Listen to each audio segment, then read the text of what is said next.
Welcome back. After 2 weeks, we have been literally shaking this whole time because America is ruined.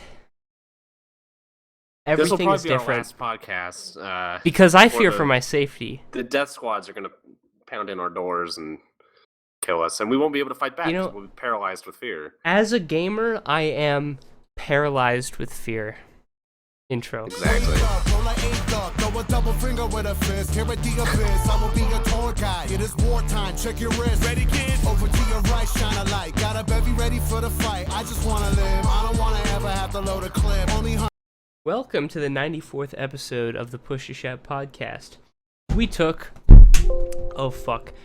a little hiatus last week because we both got the plague.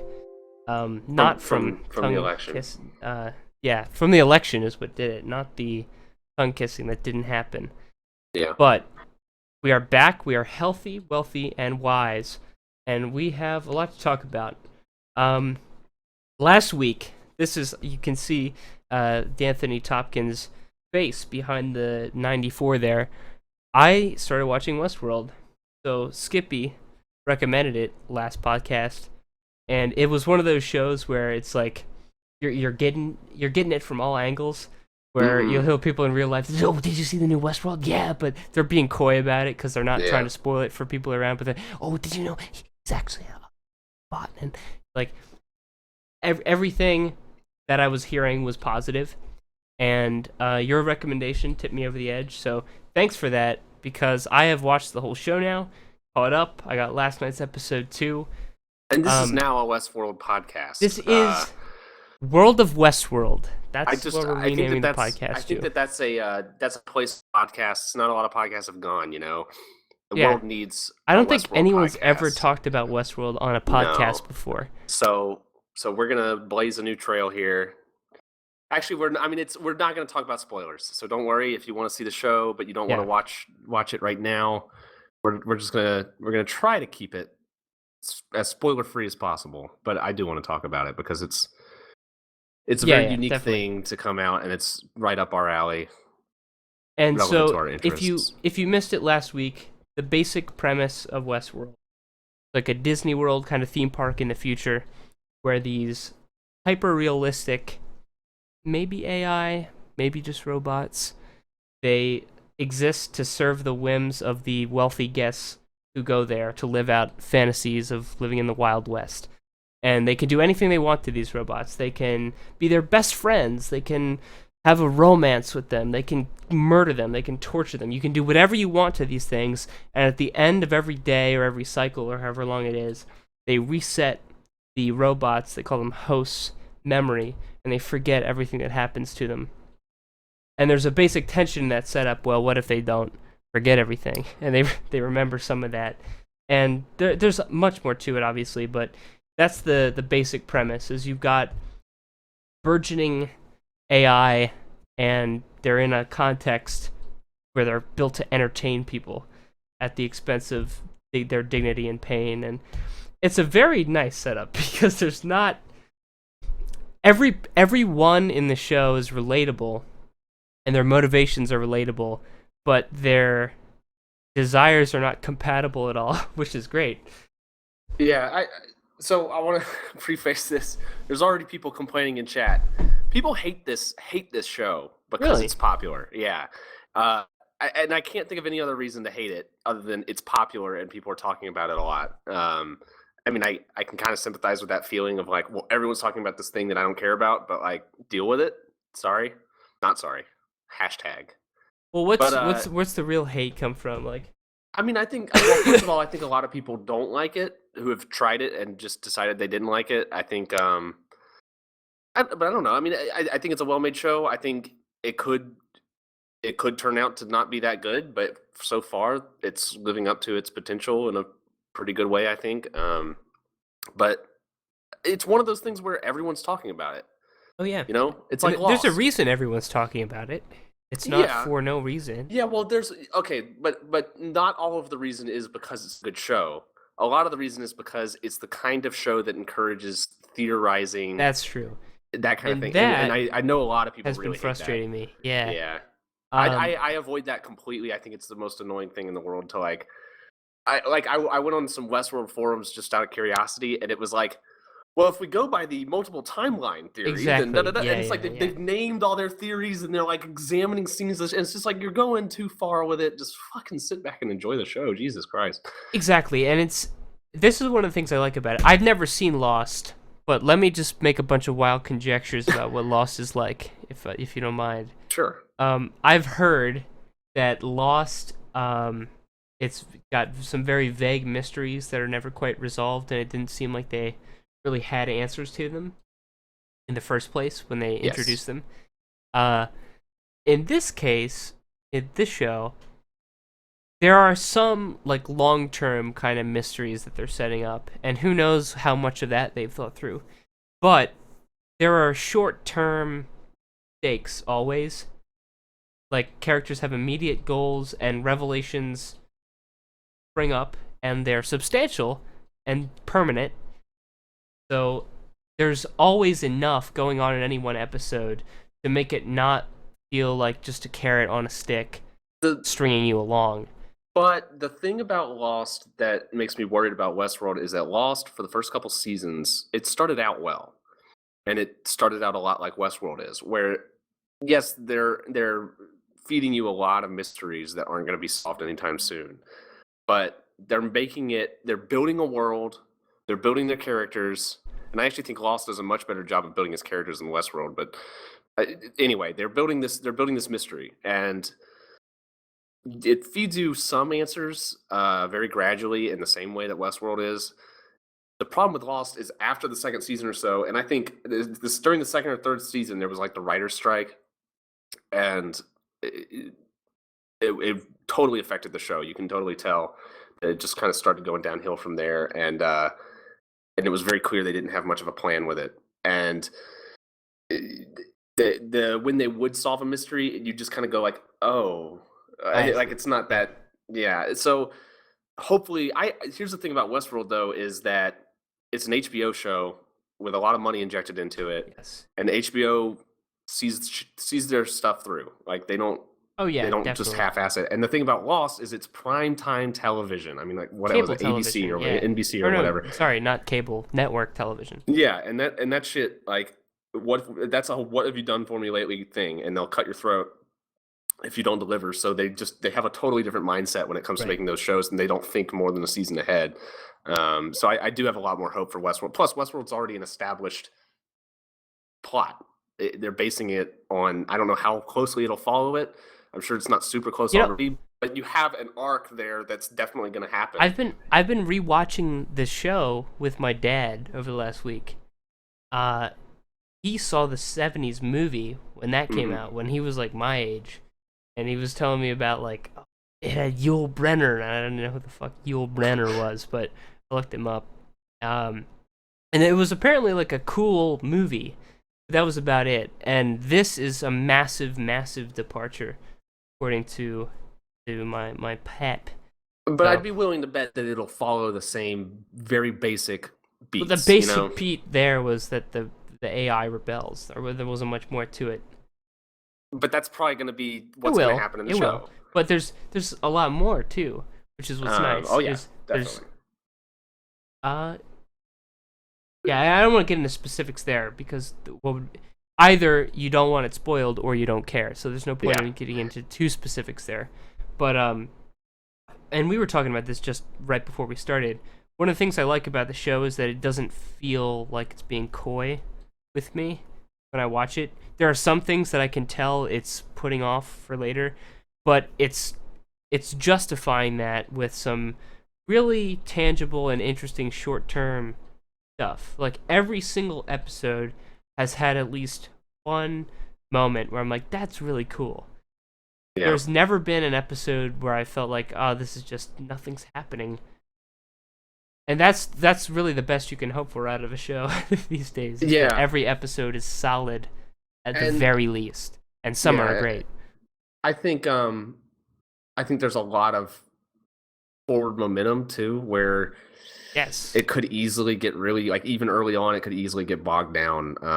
But like you said, every episode, it's like, it's not exactly like cliffhangers or anything, but the shit happens, and it makes you say, like, okay, I learned something that episode, rather than just, I can't wait to see the next episode because I didn't learn anything in this episode. And that's a big difference between this and Lost, is like Lost would always feed you just enough where you want to watch the next episode, and then it was always a little bit disappointing when the next episode wasn't quite what you were hoping for. So I'm really enjoying it. Moving away from the plot a little bit here, I've been thinking a lot about how this is similar and different from Game of Thrones. Like, that is HBO, or has been HBO's flagship series for a long time. I think this is sort of muscling in on that at this point.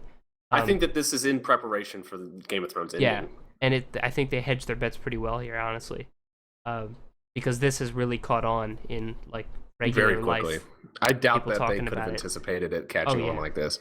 Well, maybe they did. I mean, you don't spend $25 million on a pilot for nothing. Yeah, obviously they wanted to. Yeah, but I watched that first preview and I was like, this sounds really appealing to me, but it seemed like something, not something that would be like a niche thing, but I didn't know if it would be as mainstream as something like Game of Thrones. But then again, looking at Game of Thrones, I remember watching the first episode of Game of Thrones and saying, like, I don't know if this is working. Like, I don't know how this is going to work. Yeah. So yeah, HBO knows how to do their shit. Yeah. So I was thinking about, like, what Hughes is taking from that, and, like, I don't know. It seems like HBO has a kind of formula between these two shows that they've really nailed, and I think that's the ensemble.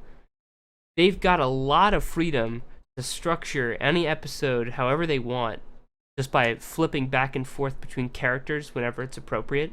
Like, you've got these distinct packets of characters, like you have William and Dolores who are doing their thing, and then you've got the Men in Black and Teddy who are doing their thing, and then you've got Bernard and Ford and they're doing their thing, and you can cross these stories together however you want, and you can focus on them whenever you want, and it manages to be an effective device. They do the same thing in Game of Thrones, is my point, that there are lots of characters who are separated, and then they move back and forth between them, and they have a lot of freedom in how they can put an episode together.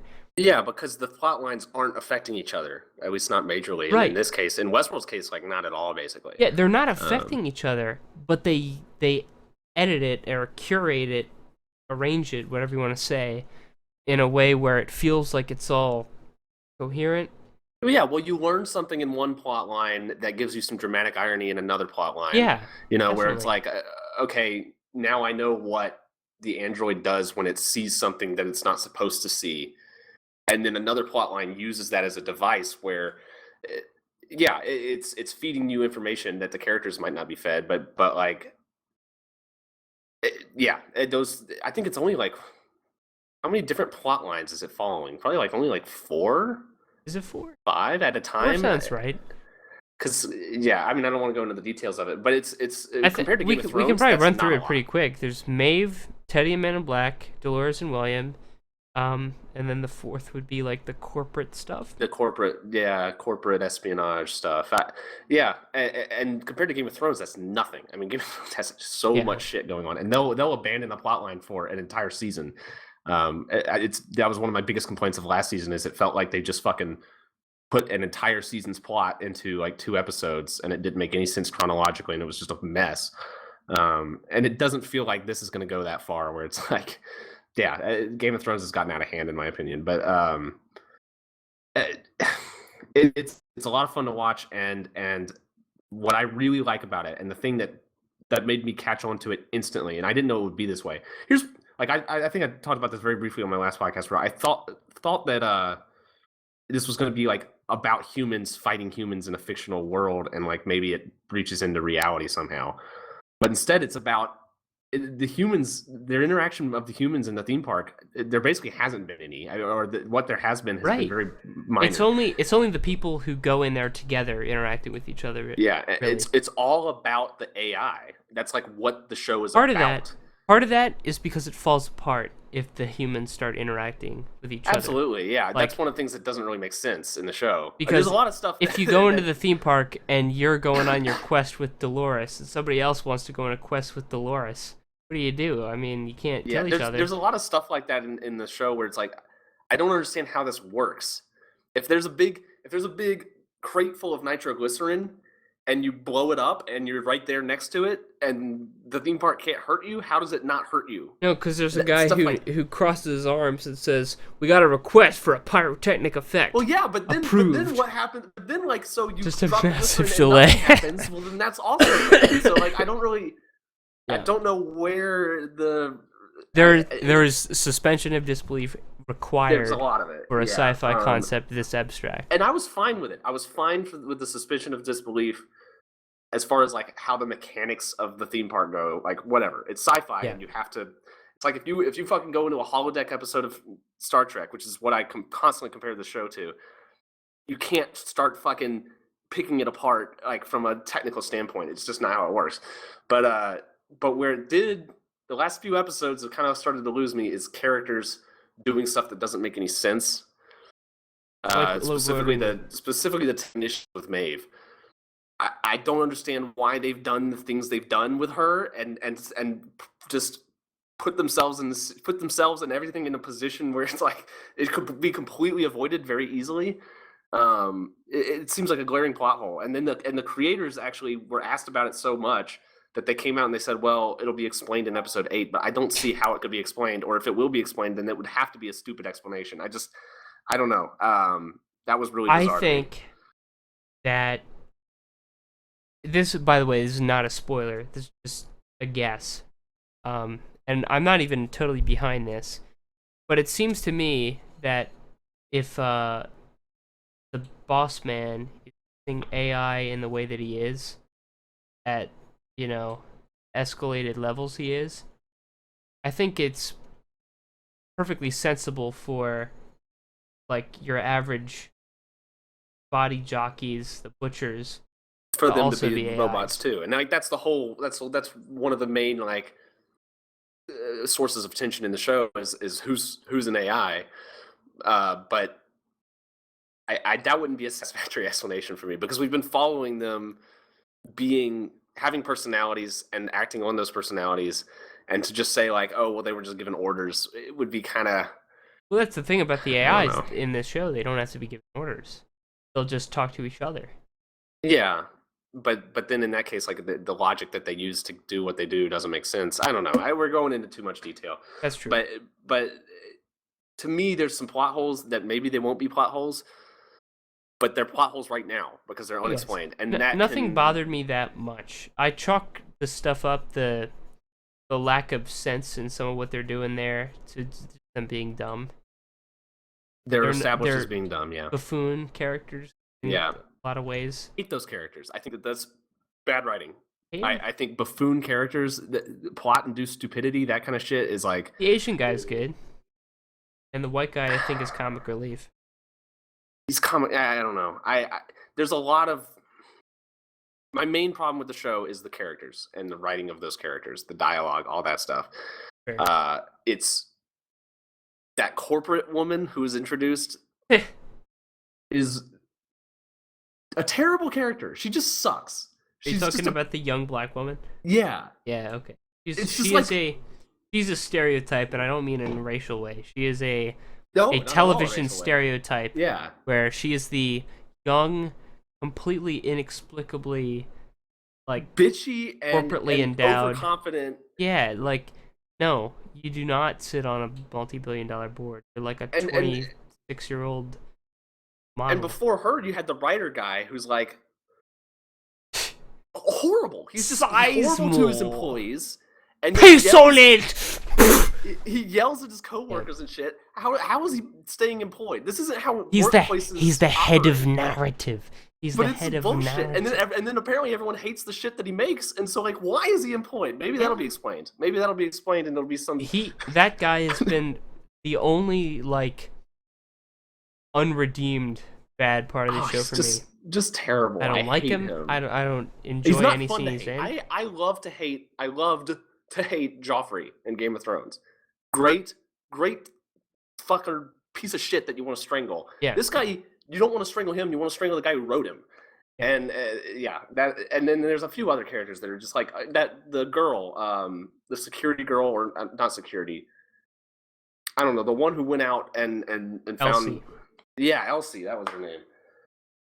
I only know that just because I watched the episode like an hour ago. She's fucking like Mary Sue, like kinda. I didn't get when she kissed confident and cool the bot in the episode. It didn't.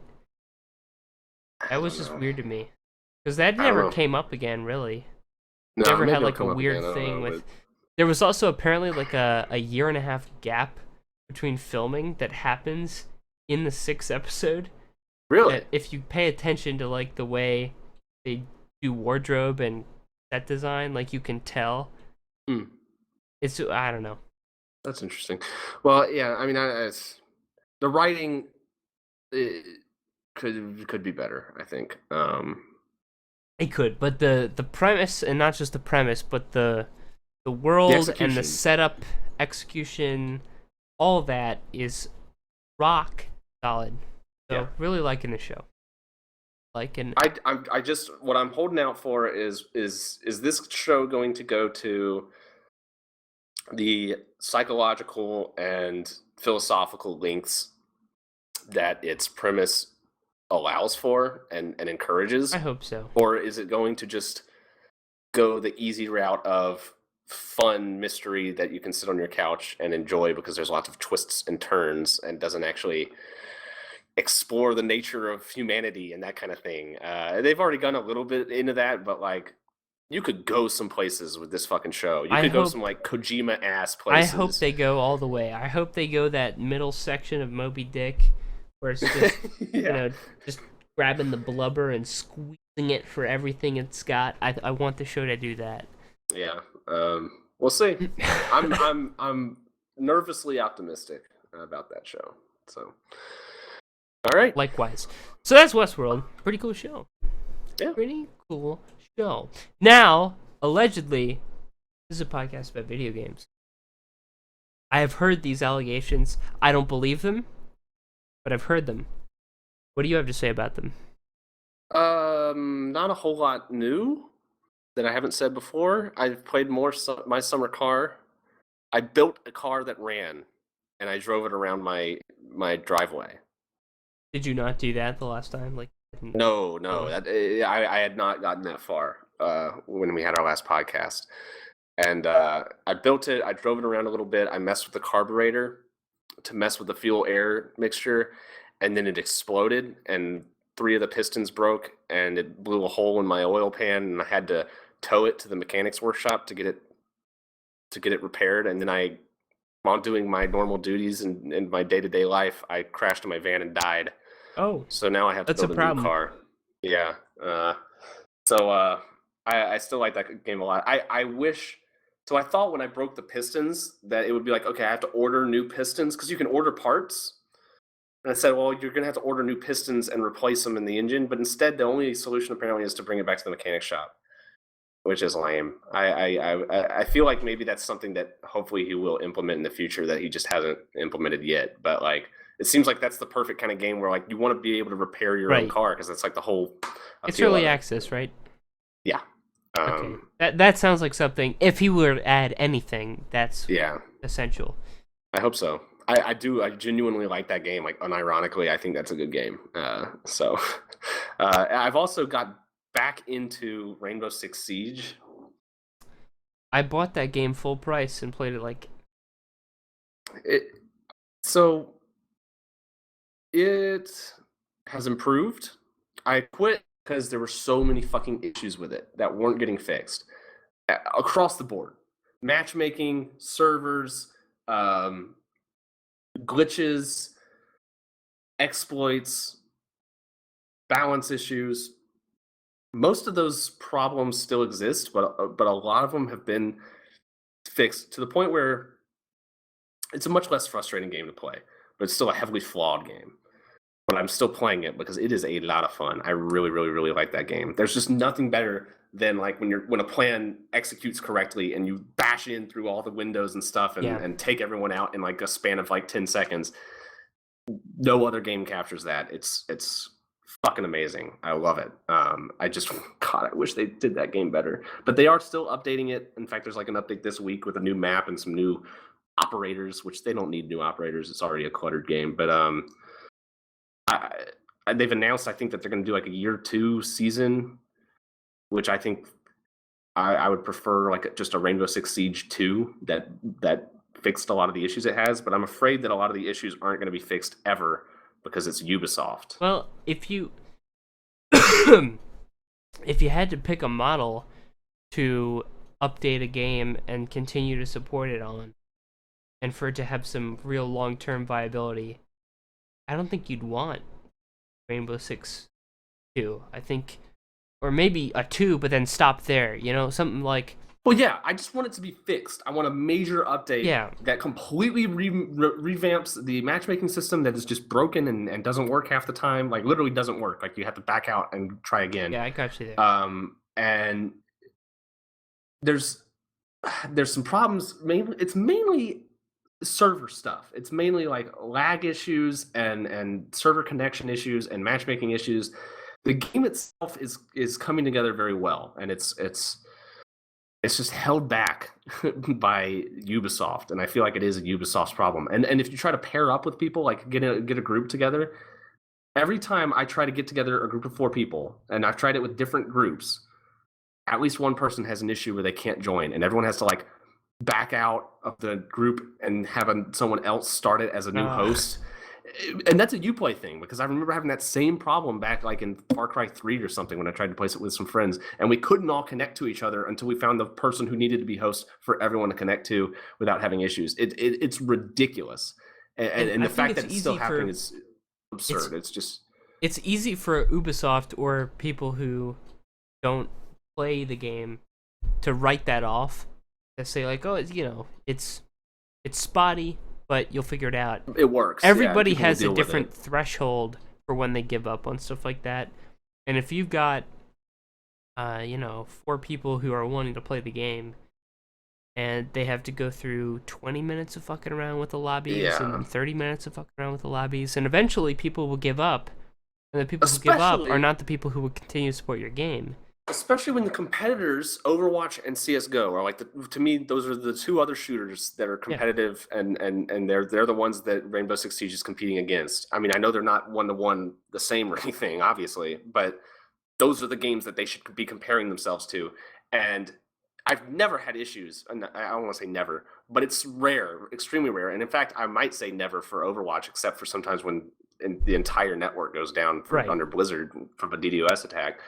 But when Overwatch has issues, you can just like restart the queue and you're fine. Yeah, and matchmaking and the server itself, as far as CS:GO and Overwatch goes, there's occasional little issues, but it's almost flawless. And Rainbow Six Siege, it's like I'm always battling with it.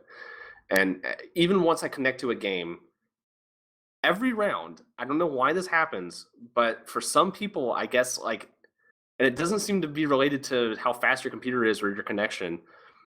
You can see everyone has like a little loading thing on their profile when it's loading in the round. And so everyone starts clearing up. And then when everyone's clear, you go in. Well, there's always one person who isn't clear for like several seconds. And it's not that long, but it's really frustrating when the rounds only last a couple minutes and you have to sit there and stare at them loading. And there's no explanation for them having to load any faster than other people. Sometimes it's me. Sometimes I'm the one that sits there and loads. And it's like, I've got a fast computer. I've got a fast connection.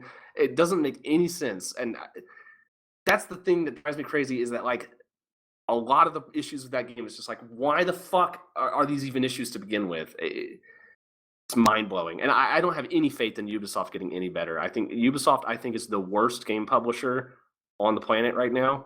They really have taken EA's place in recent years. Oh, and gone further with it, in my opinion. I think Ubisoft is the worst. They're terrible. I really, really hate Ubisoft, and there have been a lot of games in the past several years that I have not bought just because they're Ubisoft games that I was really interested in and said, no, it's a Ubisoft game. And I it's not like a principled thing. It's like, I know I've dealt with that bullshit before and I don't want to deal with it again. It's unbelievable that they're that Speaking bad. of, Watch Dogs 2 is coming out tomorrow. Yeah. I had literally zero idea. Who cares? I don't know. I think that game will do okay, but people are saying good things about it. But I'm super skeptical of that game. I think it's like, how long will people keep saying good things about Ubisoft games? Every time it's, I've heard good things people about good Far things Cry about Primal. 1. I heard good things about Assassin's Creed came out Unity. in 2016. What? Do you realize that Far Cry Primal was a 2016 release? It was a 2016 release. Yeah.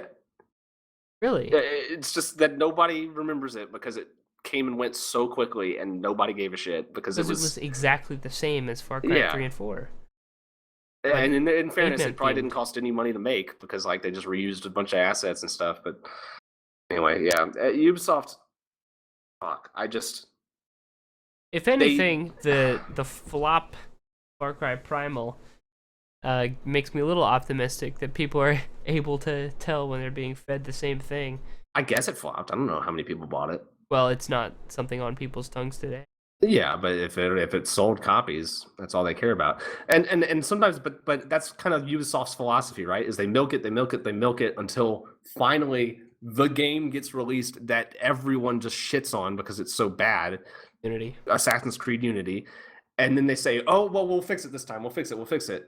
And we've yet to see. I don't know. Maybe they will. Maybe they'll figure it out. But like with Rainbow Six Siege, that's kind of part of what it is. Like it took the community just completely revolting against that game for them to finally say, all right, well, we're updating it. And yes, they've updated it. And I've heard a lot of people saying really good things about the updates, but they haven't updated it enough it's not polished. It's not polished in the way its competitors are. And that's a huge problem, and I don't trust them to fix it.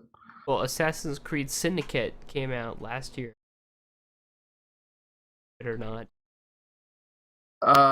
Which one is Syndicate? It's the one after Unity. Industrial Era one? It was the one that they were clearly like, yeah, exactly that one. The one that they were planning before Unity because they were expecting it to just continue to be the cash cow. So that's the one. And then they had no delay between Unity's disaster and their announcement of that. Yeah. So now there's been a delay between Syndicate. Unity's disaster is what led to this 2-year gap that we're going to get. Exactly. Okay. Yeah. I think we're not going to get. I don't think we're going to get another Assassin's Creed until we get a complete reboot.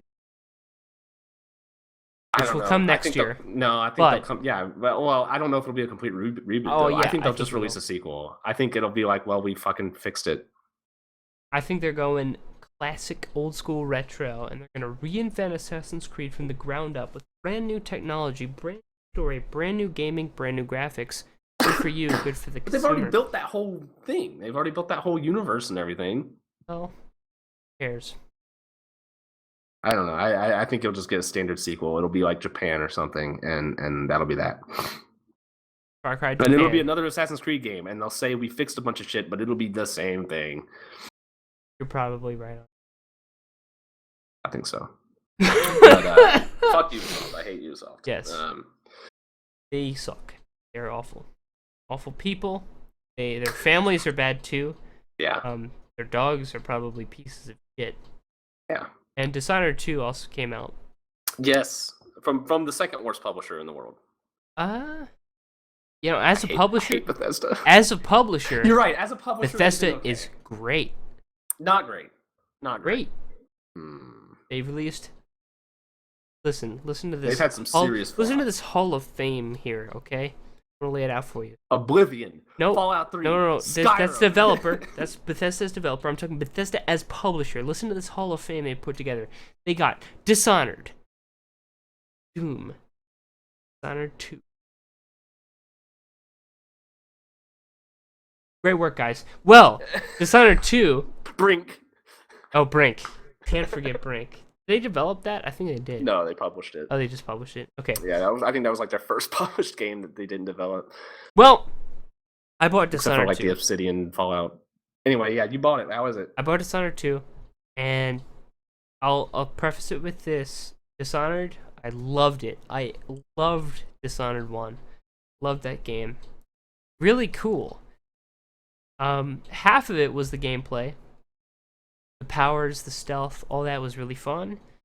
But half of it was the atmosphere. There was the plague, there was the outsider, who was this crazy kind of god thing who would talk to you, and everything in that game worked. The style, the gameplay, it was not like a profound game changer or anything like that, but it was just a great game, I thought. Not everybody is as positive on that game as I am. I hear almost entirely good things about Dishonored. I really love that game. That was maybe my favorite game of that year. That was 2012, I think. Yeah. I think that was my favorite game that year. Well, this time around, just immediately my feelings are mixed. Because the gameplay in Dishonored 2 seems unquestionably better in like every way, in every way that matters too. The stealth is better. Enemies are better at detecting you when they should, but not when they shouldn't. Like, their line of sight makes more sense now. It's kind of hard to describe how that works, but it's a clear improvement in the stealth department. One way that they make that obvious, and I really admire them for the choice that they made here, is to make the because all these games, all games basically with story modes, have like the first level, which is just introducing you to things, and then they have the first real level after that, where it's, you know, a long stretch of gameplay uninterrupted, that kind of thing. Dishonored 2, its first real level, like a long uninterrupted piece of gameplay, you have none of the iconic powers or abilities of the first Dishonored whatsoever.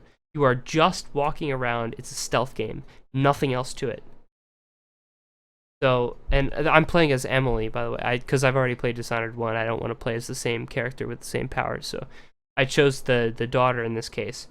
And at least in that mode, you start off, you are just a person walking around, sneaking around. And I was shocked by how well that worked. I was about to say, like, that should be the test, right? Yeah. Of, like, take away all the frills. Is it and it a works, good core? And it's a good stealth game. All right, yeah, that's good. It really was a pleasant surprise to see that. And then you have like a dream sequence, and then the outsider comes and he offers you the choice of taking the powers or not.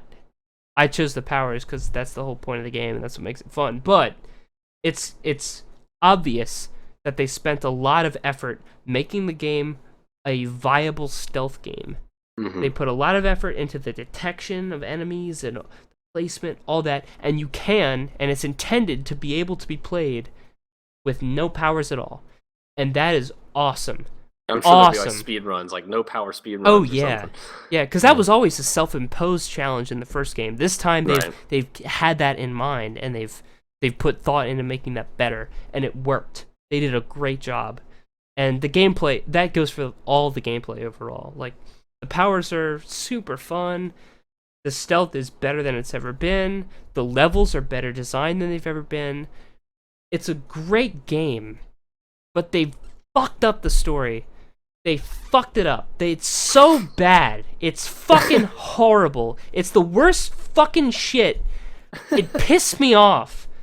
Like, it's got the generic, like, comic book, storybook characters, you know, the illustrations, barely animated with a voice over the top during the loading screens. You know exactly what I'm talking about, because it's in like 90% of games these days.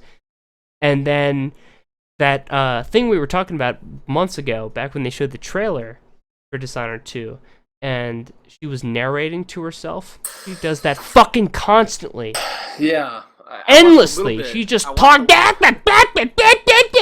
Shut up! I watched a little bit of gameplay after the release, just like, here's a standard level, like what's it like? And yeah, that's the first thing I noticed was like, oh, that was not just a trailer thing, because we were speculating like, oh well, maybe they just put that in for E3 because you're demonstrating like what's going on, and so you have the character, and they'll tone back, and it seems if anything worse than the trailer. It's bad. That drove me insane within seconds. It's really bad, and it's a. I can't believe they thought that was a good idea. I don't get it. And the voice acting doesn't seem any good either. So like the voice acting's fine, but it seems so bad because it's so bad. Because the choice to include it was horrible. That's mind blowing. The first game, silent protagonist, never spoke a word. He was. That fits well for a stealth game too. And that was part of the aesthetic. Like that was part of the atmosphere, right? He was a faceless guy. He had a mask. Now he's like gruff Troy Baker guy.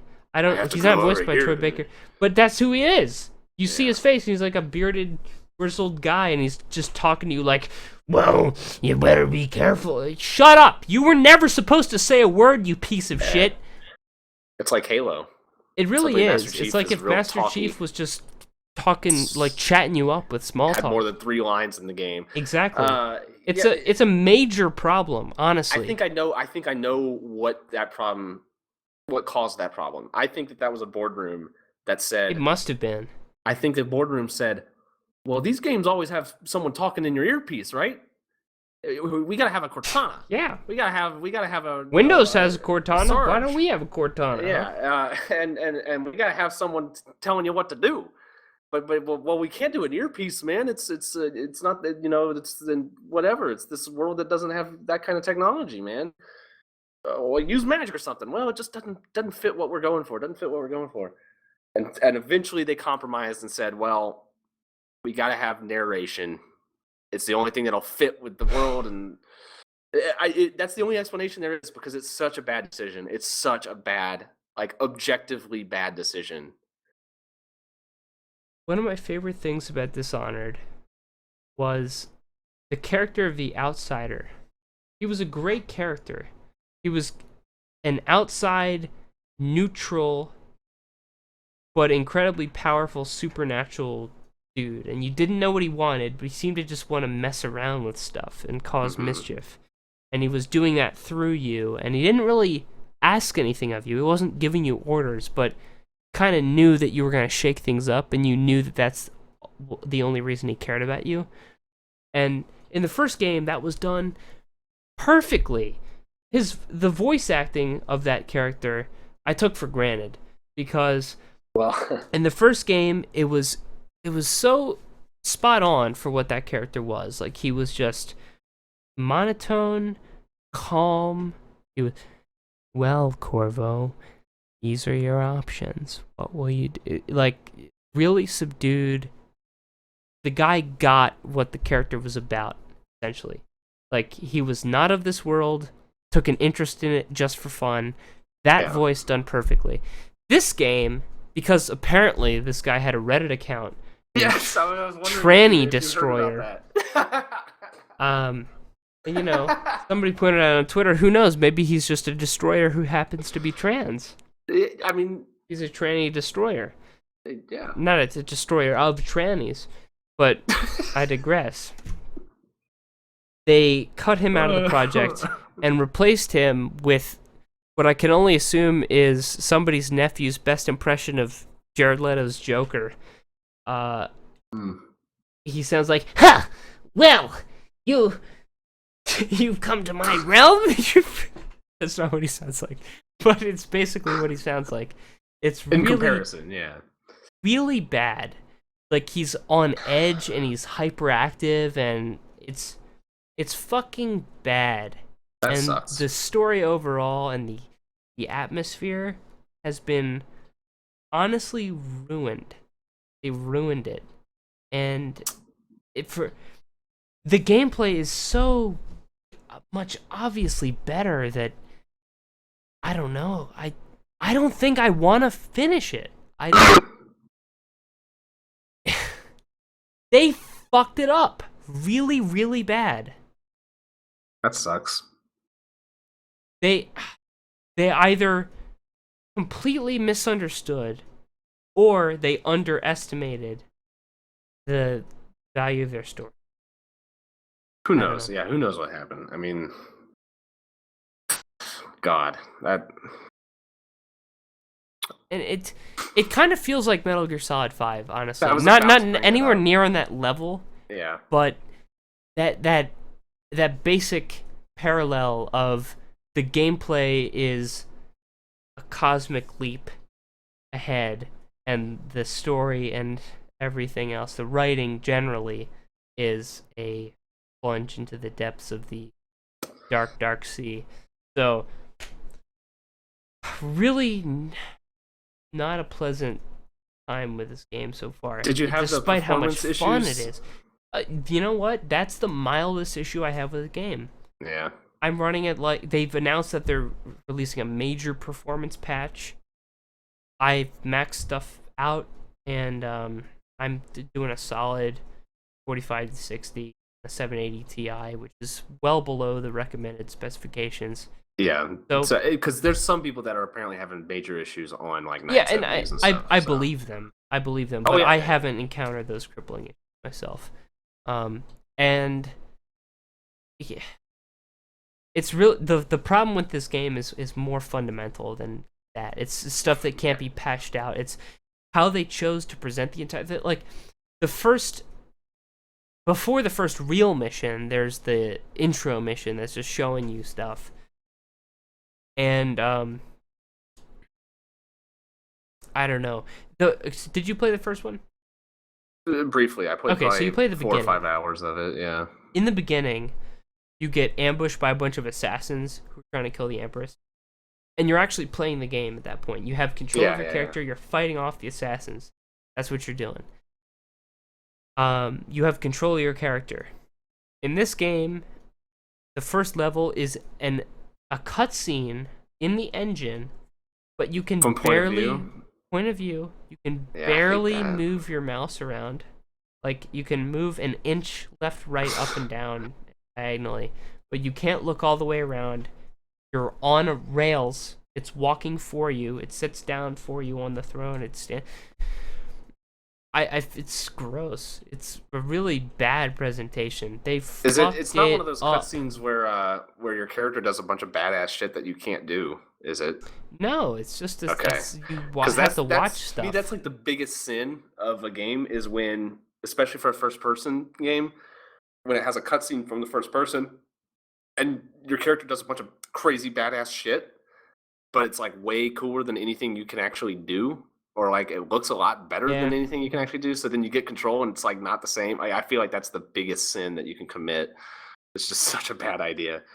But I mean, that game has really good like the animations of like hand-to-hand combat with that game are pretty good. Where you like stab people in the face and stuff. It's too bad to hear about the rest of it. I was really excited for this game, honestly. Like they made really bad choices. This is not an example of them running out of cash or them just, I don't know, and shafted by deadlines. It sounds like they made some conscious choices. And they executed what they wanted to execute, and that decision is what was the problem. It almost sounds like you've got like two separate departments. You've got the gameplay department and the everything else, like the art department. The gameplay department understood what made Dishonored 1 good, and the art department didn't. That could be the case. The first game, I just don't know. For the first game, like for me personally, that first game, I did play several hours of it and never got into it. That art style and story and atmosphere and everything just never clicked with me. I just couldn't get into it. I don't know what it is. I mean, I'm not a big fan of like industrial era shit anyway. But like, I don't know. It didn't click. I don't like steampunk settings. Yeah. What made Dishonored 1 so cool for me is that you were like a god in that kind of setting. Yeah. I remember not being able to get past. They hired the art director from Half-Life 2. Yeah, and it looked exactly the fucking same as Half-Life 2. That really bothered me. It honestly didn't. I loved it. That got under my skin. Like I loved it. That looks like a Combine thing. Loved it. Yeah. This game, it feels creatively bankrupt. Oh well. Played anything else? have. I can't really remember. I mean, that's what I was looking for. I played some Overwatch, whatever, but Dark Souls 3 DLC, still haven't finished, but I got to the last boss. I kill it with my sword. I'm waiting until like I get that itch again. Yeah. That Souls game Maybe itch. when the second DLC comes out. Yeah, probably. Because there was unused music in the game's files. Yeah. Talked about before, and that is not in this DLC. I don't know what I'm gonna do. I really would love to play Last Guardian, and I don't have a PS4. This is the time to get one. Yeah, probably, maybe. Because you'll have Last Guardian, you'll have Bloodborne, which is the best game in that series. That's becoming clearer to me as the time goes on after Dark Souls 3 has come out. Like, I didn't at this finish point, Bloodborne, but I really like Dark Souls 3 a lot. Sure, I feel you, man, but the DLC of Bloodborne is the best content in the series. Just better than everything else. The music in Bloodborne is better than everything else. The setting. I feel like Dark Souls 3, the post-release hype for Dark Souls 3 has been the lowest since like Dark Souls 1. Like the amount of people talking about it and stuff, like it just seems to have fallen off a lot. I think they chose to tap out at a good time. That's probably it. I think everyone feels like it's the end of the series, and so like there's not that buzz. But there might be that buzz for the last DLC. Yeah, like that because that will be the end of Dark Souls. Right, but for me, like Dark Souls 3, I thought was potentially the best in the series, in my opinion, and had the same kind of lasting effect of like I thought about it for a while afterwards and kept coming back to it and playing the PvP and stuff. And I felt like, or maybe it was just the time of year when like there wasn't a whole lot else going on and the other games started to come out, and so like you didn't hear as much about it. But like, just seems like it's one of those things that's kind of like that came out this year, and I don't see it in people's Game of the Year lists. Oh, and it's probably going to be at the top of mine. So yeah, it's weird. Doom, I think, was better for. Dark Souls 3 was way better than Doom. I played Dark Souls 3 like 10, 20 times as long as I played Doom, but yeah. I mean, as far as like a breath of fresh air that Doom was, that was really needed. We'll have plenty of time to talk about Game of the Year stuff when that's true. The year rolls around. But what else is coming out though? There's some other games that are still coming out. I mean, The Last Guardian, that's going to be a Game of the Year discussion, but God, Watch Dogs 2, Last Guardian, Watch Dogs 2 game. We've had the Battlefield 1, Titanfall 2, Call of Duty. Overwatch came out this lineup year. Come out. Yeah, Overwatch did come out. God, I would love to play some Titanfall 2, but I don't want to spend $60 on it. And I would have bought the fucking Call of Duty if the Modern Warfare Remastered was in the $60 version. I would have paid for that. Oh, you have to buy a deluxe version? Yeah, you buy like an $80 version of it to get the fucking Call of Duty. Come on. Yeah, they fucked that up in my opinion. I mean, it'll probably come out like on a discount very soon probably, but like I would have bought that game for the first time. I haven't bought a Call of Duty game since like Black Ops 1, and that would have been the one. Oh well. Whatever. Yeah, I don't know. I can't think of anything else though that's coming out. Bad ones. Well, there's nothing. I don't know. The Last Guardian is on my mind. It hasn't been on my mind, but I mean, it's been in the back of my mind, but like. It doesn't feel real that it's supposed to come out. It really doesn't. And I mean, I'm not like hyped for it. Like, it's not that I don't think I'll really like it and I'm not excited for it, but like considering how much I love Shadow of the Colossus, I feel like I should be way more excited about this than I am. Maybe I'm just nervous. Normal. Maybe I'm just super nervous about like whether it'll be good or not. It's been long enough. I think 4 years might be the golden hype zone. Like if you've got that's what it was for Skyrim, I think. Yeah, Skyrim and Oblivion were like 5 years apart, I think. Yeah, like that kind of gap. It's Metal Gear like, Solid 5 and 4 were they've been polishing this masterpiece, and I can't wait. But when it gets to be like, as long as The Last Guardian has a been, decade. Nobody. For me, Last Guardian. believes. For me, Shadow of the Colossus, I played like 3 or 4 years ago, so it's more recent. But I don't know. Yeah, it just doesn't feel real, and it's been one of those things that like I've always heard that name thrown around, and I need guess, to have the disc in my hand. Yeah. I feel like it won't hit me until I'm actually playing it. Because like the gameplay we've seen, it's one of those games, and I have a lot of confidence that it will be. It's gonna be like 12 hours long. Yeah. All right. Well, we'll fucking see. Maybe I'll be wrong. It'll be a 30-hour masterpiece. I don't know. It doesn't need to be 30 hours to be a masterpiece. Yes, it does. That's the rule. Shadow of the Colossus only took me 30 hours. You're right. Good 30-hour game. Shadow of the Colossus 30. Dozen plus 18 is 30. That's true. It took you 30 hours. What I'm saying. That's not. It's a Half-Life 3. That game of the year. That's my game of the year. There you go. Half-Life 3. Pulled that one out of the old meme bag. That's a real shame. Because the series ended on a cliffhanger essentially. Are we gonna talk about Half-Life 3 now? Well, not Half-Life 3. That's Half-Life 2 Episode 2. I mean, as an ending to the series, it's not an ending. Not an ending. It's a cliffhanger. And we'll never get a sequel. It's just not gonna happen. And honestly, the alien stuff in Half-Life is some of the most interesting sci-fi in video games. Be. Like the way the Combine kind of the Half-Life 2 stuff, colonize worlds, like that is amazing. That's kind of what got me into. I mean, it's not what got me into sci-fi, but like that Half-Life 2, I think was. I don't want to say one of the first, but like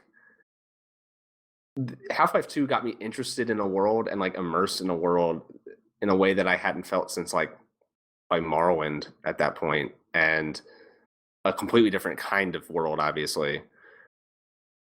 And I've been trying to chase that itch ever since. It's Half-Life 2 is one of the best. I need Half-Life 3 to come out.